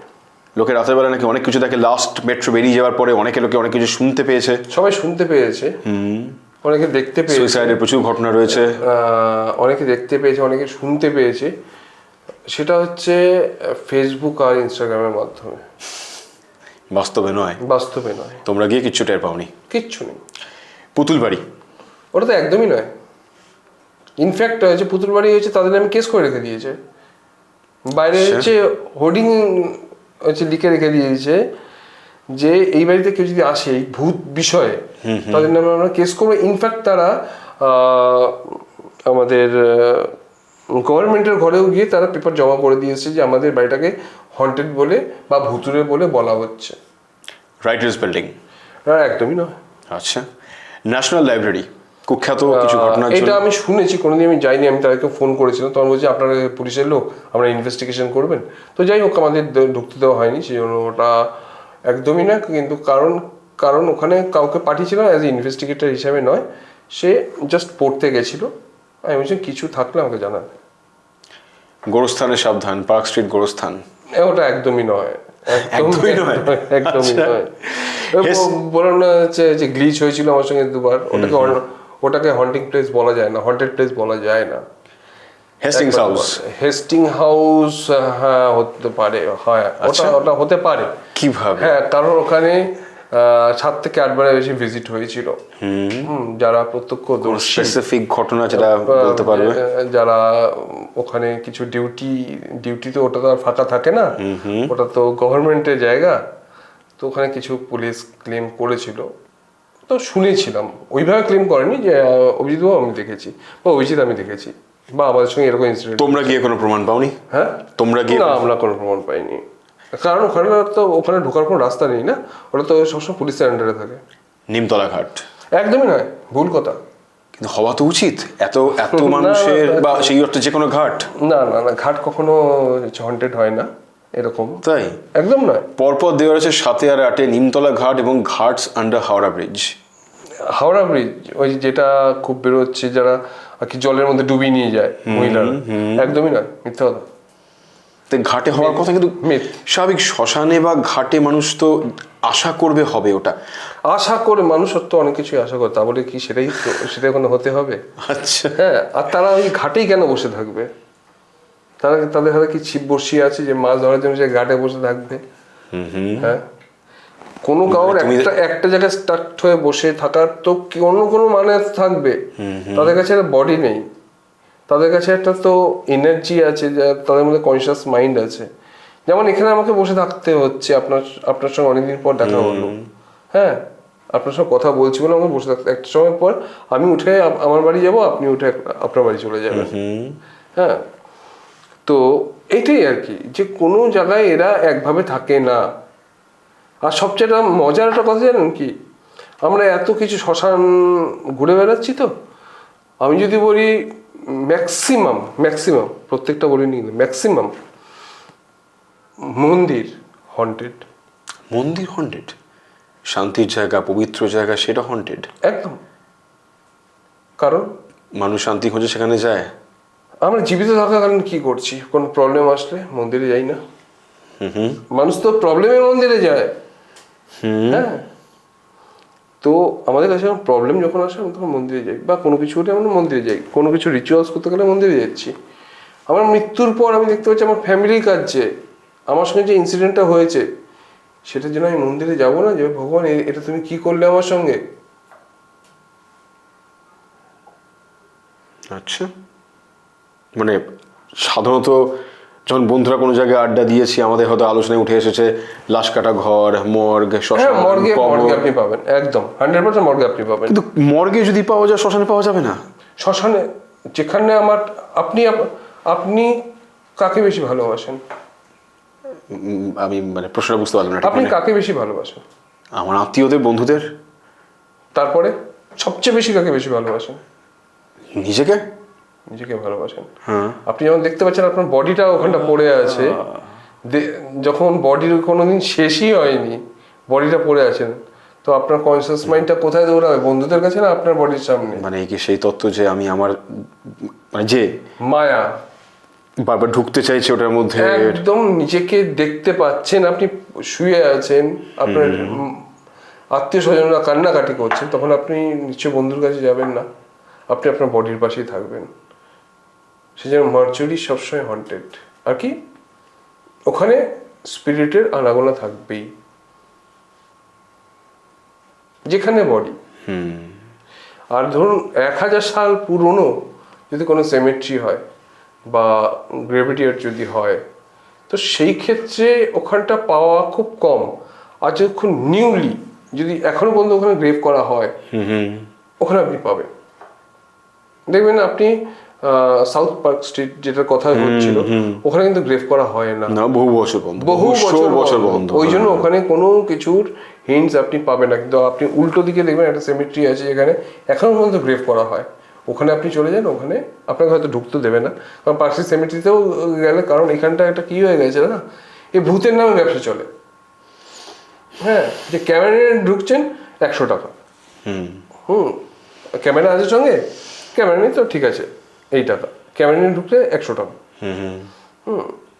তো এই ব্যাপারটা আছে। আপনার যেখানে শরীর, সেখানে আপনার কনসিয়াস মাইন্ড সার্ভাইভ করছে। ভারতে অনেকেই তো এইভাবে প্রাইভেট ইনভেস্টিগেশন তারা করেছে বা প্রাইভেটলি তারা ইনভেস্টিগেট করেছে ইত্যাদি। গৌরবের নাম অবভিয়াসলি মাথায় আসছে, তুমি দীর্ঘদিন কাজ করেছো, চেনা পরিচিত অত্যন্ত। আমি দুটো প্রশ্ন করি। এক হচ্ছে, কখনো কি এমন হয়েছে কোথাও গিয়ে তুই প্রাইভেটলি ইনভেস্টিগেট করছো এবং এই স্পিরিট বা যেই হোক সে থেকে গেছে তোমার সঙ্গে, যে কোনো কারণেই হোক, যে কোনো টানেই হোক, যে কোনো আকর্ষণই হোক, এবং সম্ভবত আমি যেটুকু সামান্য তোমার সম্পর্কে ব্যাকগ্রাউন্ড আমি পড়াশোনা করেছি, গৌরবের জীবনের কোনো একটা ঘটনার সঙ্গে সম্ভবত কোনো একটা যোগসূত্র রয়েছে, এবং গৌরবেরই জীবনের ঘটনা নিয়ে ভয়ে যেটা দেখানো হয়েছে, তার কি সব কিছু সেই অর্থে ঠিক দেখানো হয়েছে? মানে আমি কি এই দুটো প্রশ্নর, আমি কোন প্রশ্নটা আগে উত্তর দেবো? তুমি যেভাবে যেতে চাইবে। কারণ আমি বা আমরা যারা দেখছি এই মুহূর্তে এখানে, তো আমরা দুটোই হয়তো জানতে চাইবো, তুই যেভাবে উত্তর দিতে চাইবে। এক, সঙ্গে কি থেকে যায় টান কখনো অনুভব করেছো? দুই, গৌরবের জীবনে যা দেখানো হয়েছে ভয়েতে, সেটা কতটা ঠিক? এটা জানি না এটা কতটা মিথ্যে বলাটা এখানে ঠিক হবে না সত্যি বলাটা ঠিক হবে। তো প্রথমে আমি একটা ইনসিডেন্ট দিয়ে শুরু করি। তখন যে গৌরব আমাকে হায়ার করে, কোন সাল? এটা হচ্ছে 2013-তে আমাকে হায়ার করে, আমি 2015-তে চলে আসি এখানটায়। তো এই যে 14-15, হ্যাঁ, এর মধ্যে আমরাও তো ছিলাম, আমরা অনেকেই ছিলাম। আমি নামও বলে দিচ্ছি: রজনীশ ঝা, গণেশ ভাটকর, রবি শেখর, স্বয়ং আমি অভিজিৎ সরকার, যারা এমন এমন সময় ছিল যেই সময় লোকের দরকার ছিল, তখন তার কাছে লোক ছিল না। এমন এমন কেস আমরা হ্যান্ডেল করেছি, সেখানে তিনি ছিলেন না, আমরা ছিলাম। আমরা কি ইনভেস্টিগেট করেছি, আমরা প্রবলেম সলভ করেছি। যখন ক্যামেরার রোলস এসছে, তখন হয়তো অনেক চেনা মুখ যারা নিজেকে অনেক কাজের মধ্যে ব্যস্ত রেখেছে, সেই কাজটাকে শেষ করে সে এসছে জাস্ট ক্যামেরায় আসার জন্য। হ্যাঁ, আসল যে কাজগুলো, রেকি করা, কি হয়েছে, প্রাথমিক যে চিকিৎসাগুলো হয়, সেগুলো যারা যারা করেছে তারাই তো স্ক্রিনে নেই, তারাই স্ক্রিনে নেই। ভয়েতে তার নিজের মাসির ছেলে নেই, রবি শেখর, খুব ভালো রিলেশন আমার সঙ্গে, এখনো আমার সঙ্গে কথা হয়। এরা কেউ ভয়েতে নেই না, এদের গল্পটাই বলা হয়নি, লাইনটাই পুরো চেঞ্জ। হ্যাঁ, পুরোপুরি চেঞ্জ। থাক, এটা নিয়ে আর না বলাটা উচিত। হ্যাঁ, আমার সঙ্গে একটা ঘটনা ঘটেছিল। আমি রবি শেখর, আচ্ছা, আমাদের সঙ্গে আরেকজন ছিল, একজনকে আমি ভুলে যাচ্ছি, আমরা তাকে পাগলা বাবা বলে ডাকি। সে হচ্ছে পঙ্কজ সিহান। আচ্ছা, ফুল এন্টারটেন আপনাকে করে দেবে। হয়তো বাংলা সে বুঝবে না, যদি দেখে সে হয়তো বাংলা বুঝবে না। তো পঙ্কজ সিহান ছিল আমাদের মধ্যে, ওকে নিয়ে আমরা খুব বুলি করতাম। তো থাক, আমাদের নেই, আমরা নেই, আমরা কোনোদিন কারোর হেল্প করিনি, দরকার নেই। আমার বাবার এরকম, বাবার তখন প্যানক্রাইটিস ধরা পড়েছে, আমি সেটার জন্য লালবাজারে দৌড়েছি, বাবা যেখানে ছিলেন সেখানে জিডি করে আমি তার কাজ করতে গেছিলাম বাবাকে ছেড়ে। আমি নেই, আমরা কেউ কিছু করিনি, ছেড়ে দিলাম আর কি ভাইয়ের ব্যাপারটা। হ্যাঁ, ইনসিডেন্ট হয়েছিল একটা। আমার কি এটা গৌরবেরও একটা নেশা ছিল বা আমারও নেশা ছিল, আমি সেই ছবিও দেখাতে পারি যে আমরা না খুব ডিয়ার টেবিল মানুষ। ইনফ্যাক্ট গৌরব আমাকে দেখেও ভয় পেয়েছিল। একটা জায়গায় আমি একা চলে গেছিলাম টর্চ নিয়ে, দূর থেকে ভাবছি বোধহয় কেউ আসছে, এরকমও হয়েছিল। তো আমরা একটা জায়গায় ইনভেস্টিগেট করতে গেছি। তো আমার একটা স্বভাব ছিল যে আপনি যেই হন না কেন আপনি আমার সঙ্গে চলুন। এই নকটা আমি সারাক্ষণ করতাম যে আপনি এখানে কষ্টে আছেন, আপনি আমার সঙ্গে চলুন, আপনি আমার সঙ্গে চলুন। তখন আমি দিল্লিতে, হঠাৎ তখন পুজো আসবে, আর আমি পুজোতে কখন দিল্লি থাকতাম না, আমি সবসময় কলকাতায়। তো যাই হোক, আমি বসে ফোনে কথা বলছি আর ফেসবুকে সবাইকে জিজ্ঞেস করছি এখানকার পুজো কেমন হচ্ছে, বৃষ্টি কেমন হচ্ছে, হ্যাঁ বৃষ্টির অবস্থা কি, এসব জিজ্ঞেস করতে করতে করতে আর দরজাটা এরকম দেওয়া, আর দরজা কোনো নক নেই, লকটা ভেঙে গেছে। ওখানটা আমি চেয়ারটা দিয়ে রেখে দিতাম, আর চেয়ার ছিল রিভলভিং এর চেয়ার ছিল, ওই চেয়ারটা সাটিয়ে আমি রেখে দিতাম। হঠাৎ করে দেখছি আমি একটা আওয়াজ পাচ্ছি অনেকক্ষণ ধরে, কিন্তু আমার ফোনের মধ্যে আর হচ্ছে ইয়ের মধ্যে ফোনটা রেখে দিচ্ছি ফোনের কাছে, তখন আমি ল্যাপটপের মধ্যে বসে ফেসবুক স্ক্রল করছি, তারপর কথা বলছি অনেকের সঙ্গে। দেখছি হঠাৎ করে না কি যেন দরজা ধাক্কা যেন ওরকম আওয়াজ। এবার সামনে আমার রিভলভিং চেয়ার দেওয়া, দেখতে পাচ্ছি দরজাটা না আস্তে আস্তে খুলছে, আমার বন্ধ হচ্ছে, বলছে কেউ প্রেস করছে আবার ছেড়ে দিচ্ছে, হয়তো খুলতে পারছে না। এবার দেখছি কিছুক্ষণ পর দেখছি রিভলভিং যে চেয়ারটা যেটা দিয়েছিলাম সেটা আস্তে করে সরে আসছে, মোটামুটি এতটা মতন খুলেছে। ঘরে কেউ নেই, গৌরব সেনকে বেরিয়ে গেছে বিকেল 5টার সময়, সারা অফিসে আমি একা। এরকম জিনিস জীবনে কোনো দিন হয়নি, তো আজকে কেন হয়েছে? তো আমি ওখানে ফোন করি, যার নাম বলছিল রজনীশ ঝা, দরকার ছিল আর কি। তো রজনীশ ঝাকে ফোন করি, ও তখন সেক্টর 7 রাখতো, দ্বারকা বলছি রামপথ চক, হ্যাঁ সেক্টর 7। তো সেক্টর 7-এ ওনাকে আমি কল করি যে এরকম এরকম ব্যাপার, না কী ব্যাপারে সেটা বলে। আমি যে এখানে মেন সুইচটা কোথায় আছে, বলছে কী হয়েছে, আমি কিছু হয়নি, মেন সুইচ কোথায়, কারণ মেন সুইচটা আমাকে অফ করতে হবে, তারপর আমি সব টোটাল রিডিং আমি বুঝতে পারবো। অফিসের মধ্যে আমি একা, আর বড় অফিস, অনেক বড় অফিস। তো ওনাকে বলে অফ করেছি, করে এবার অন্ধকার। আমি এমনভাবে ওই সময় কি হয় যে যখন আপনার সঙ্গে ইনসিডেন্ট হচ্ছে না, আপনি তখন কী কী করবেন আপনি নিজে আর কি পাজেল হয়ে যাবে। আমি আগে ইকুইপমেন্টস বের করে আমি যে লাইট অফ করতে হবে সেটা না করে আমি লাইট আগে অফ করে দিয়েছি টোটাল ঘরের, আর আমি তারপর কি ইকুইপমেন্টস আমি বের করছি কোনো মতে আন্দাজে, যেহেতু আমি ওগুলো রাখতাম, আমি সব দেখভাল করতাম। তো ওখান থেকে আমি কয়েকটা ডিভাইস নিয়ে রেখেছি, রাখা সোফা আছে, সোফার মধ্যে বসে আছি, বসে এবার কমিউনিকেশন শুরু করেছি যে আপনি কে, আপনি পুরুষ না মহিলা, এই না করতে করতে পেলাম মহিলা। কোথা থেকে এসছে সে, যে তাকে আমি তার 2 দিন আগে তাকে আমি ইনভাইট করে এসেছিলাম, আপনি এই বাড়ির থেকে চলুন, আমার সঙ্গে চলুন, যে আপনার যত দুঃখ কষ্ট আছে সেটা আমি ঠিক করে দিচ্ছি। সেই ইন্টেনশন পাওয়ারে সে আমার সঙ্গে এখানে এসে অফিসে এসে সে রয়ে গেছে। কথা বলতে পারেনি কারণ অনেকেই থাকতো তখন, আর সঙ্গে কেউ ছিল না, আর সে পেয়ে গেছে একটা সুযোগ যে এই সময়ের মধ্যে এই লোকটি আমার সঙ্গে সব আর কি কথা বলবে। ওই শুরু হলো ওনার সঙ্গে কথা বলা। আমি ঠিক আছে। তারপর গৌরবের যে চেম্বারটা ছিল, যে আসলে রুম ছিল, অফিসের যে রুম, ওখানে গেলাম, এবং ওখানে অ্যাক্টিভিটি আছে, ওই মহিলাই আসছে যাচ্ছে আমার পিছনে পিছনে ঘোরাফেরা করছে। তো আমি পরের দিন সকালবেলা সবাই খুব তাড়াতাড়ি চলে এসেছে যে অভিজিৎ দাদু আর কি বেঁচে আছে, তো এরকম ব্যাপার আর কি। তো সবাই এসে কী হয়েছে যে এই ব্যাপার। হ্যাঁ, তারপরে সেদিনকে তাড়াতাড়ি গৌরব, ওর 4 দিন বাড়িতে থাকার কথা ছিল, তো সেদিনকে এসে বলছে কী হয়েছে, আমি যে এই ব্যাপার, হ্যাঁ ট্রিগার হয়ে গেছিলাম, ট্রিগার হওয়ার পরে এই জিনিস হয়েছে। তারপরে বললো যে আমি রবিশেখর আর গৌরব, আমরা তিনজন মিলে পুরো অফিস রুমটাকে ক্লিন করলাম, আর শেল্ডিং করে দিলাম। তারপর তো আর কোনো প্রবলেম হয়নি।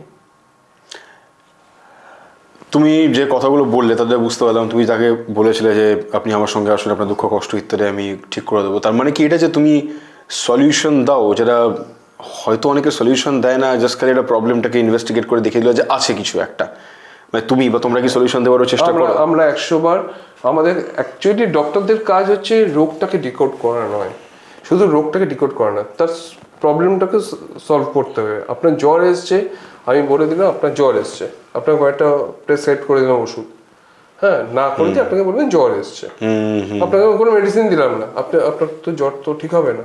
না, তো সেই জায়গাটা আমরা নিই, আমরা যেইভাবে রোগটাকে ডিকোড করি, তার পুরোপুরি প্রবলেম যা যা প্রবলেম আছে A to Z আমরা ঠিক করি।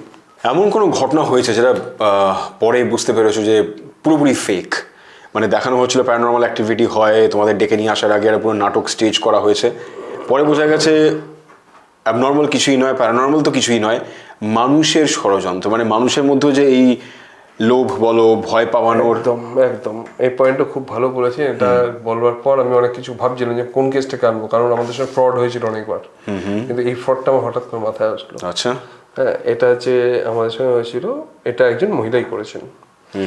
তার মাকে সে মারে, আমি না কারোর নাম নিচ্ছি না, না দরকার নেই, ঠিক আছে। তার মাকে সে মারে, সে একটা পার্লার চালাতো। তো সেই দোষটা তার যে ভাসুর আছে তার ঘাড়ের মধ্যে চাপানোর জন্য আমাদেরকে নিয়ে যাওয়া হয়। মায়ের হয়েছিল, মাকে সল্ট খাওয়াতে না করেছিল ডক্টর, হ্যাঁ, আর তার মাকে সে ব্রুমিং সল্ট খাইয়ে দিয়েছিল। আচ্ছা, খাইয়ে দিয়ে, আর কীভাবে খাইয়েছিল বলেছিল, দাদা আপনি আপনার বাড়িতে কিছুদিন রাখুন, আমরা একটু ঘুরে আসি। ওনার যে মেডিসিন ছিল, মেডিসিনের ক্যাপের মধ্যে ওই ব্রুমিং সল্ট দিয়ে তাকে খাইয়ে দেওয়া হয়। খাইয়ে দিয়ে বললো আমরা ওই ওষুধ খাইয়ে দিয়ে গেলাম, আমরা 4 দিন পর ঘুরে আসছি। তার আগেই তো খাইয়ে তো দিচ্ছে, তো বেরিয়ে গেছে। এবার ওনারা হচ্ছে ইয়ে করেছে যে মানে ওরা তো দেখেই টেক তো করছি মায়ের, ঠিক আছে 4 দিন ঘুরে আসুন। ওই রাতেই ওনার মাকে হসপিটালে নিয়ে গেছে, নিয়ে যাওয়ার পর ডেথ। এইটাকেই আর কি তার আর কি ভাষ্যের উপর ফেলবার জন্য ওদেরকে নিয়ে যাওয়া হয়। আমরা যখন বলি এখানে কেউ যদি থাকে তো এখানে নক করুন, টোটাল রুম অফ, নক করা হচ্ছে, আমি বলছি এইভাবে নক করুন, ঠিক অন্ধকারের মধ্যে। তখন সবাই হয়তো এসে গেছে এসে গেছে। আমরা তো ইনভেস্টিগেটর, আমরা তো নকের সাউন্ড বুঝি, কোনটা ম্যানমেড, কোনটা। হ্যাঁ ঠিক আছে, আমরা একটা ব্রেক নিই, আমরা ঘুরে আসি। তো আমাদের মধ্যে কথা হচ্ছে যে এটা তো ম্যানমেড হয়েছে, আরেকবার এই জিনিসটা আমরা রিপিট করবো ওখানে, তারই আমরা ধরতে পারবো। কারণ এখানে কিচ্ছু নেই, কোনো এন্টিটি নেই, এখানে যা হচ্ছে সাজানো হচ্ছে, আর বাদ বাকি আমরা গাড়িতে গিয়ে আলোচনা করছি। আর কেউ কেউ কিন্তু এই বাড়িতে সার্টিফিকেট দেবেন না, বা সার্টিফিকেটের জন্য বলে অভিজিৎ সরকার আছে, অভিজিৎ সরকার ছাড়া কেউ তো আর সার্টিফিকেট লিখতে পারবে না। হ্যাঁ, আর তার সার্টিফিকেটের জন্য ব্যস্ত হয়ে গেছে, সার্টিফিকেট তাদেরকে দিতেই হবে, আর আমি ছাড়া সার্টিফিকেট সিগনেচার হবে না। তো ওইভাবেই একটা ফ্রড হয় আমাদের সঙ্গে, আমরা বুঝতে পারি এটা ম্যানমেড। তারপরে আমরা ওখান থেকে বেরিয়ে আসি। সাধারণ মানুষ তাহলে বুঝবে কি করে অভিজিৎ যে প্যারানর্মাল অ্যাক্টিভিটি হচ্ছে, বা কখন তোমাদের জানাবে, তোমাদের সঙ্গে যোগাযোগ করবে, নাকি করবেই না, কোনো একটা সময় শান্ত থাকবে? না, আমরা বলি একটাই কথা, যখন প্যারানর্মাল অ্যাক্টিভিটির কথা যখন বলছেন, তখন আমি বলি যখন মনে হচ্ছে ছোট থেকে শুরু হচ্ছে জিনিসটা, বাড়ির কোনো কিছু মিসিং হচ্ছে কিন্তু আবার পরের মধ্যে সেটা পেয়ে যাচ্ছেন, বা মিসপ্লেসিং হচ্ছে, আপনার মনে হচ্ছে জিনিসটা এখানটাই ছিল, এখন আপনি ওখানে পাচ্ছেন, জিনিসটা অন্য জায়গাতে উদ্ধার হচ্ছে, এবং এটা বারবার হচ্ছে, আর এটা বারে বারে হচ্ছে, রিপিটেডলি হচ্ছে, টাকা হারাচ্ছে, সোনা হারাচ্ছে, বা বিভিন্ন ডিভাইস খারাপ হচ্ছে, ওই সময় একবার নক করুন, হয়তো তখন আপনার এইটুকুর থেকে জিনিসটা পুরোপুরি ঠিক হতে পারে।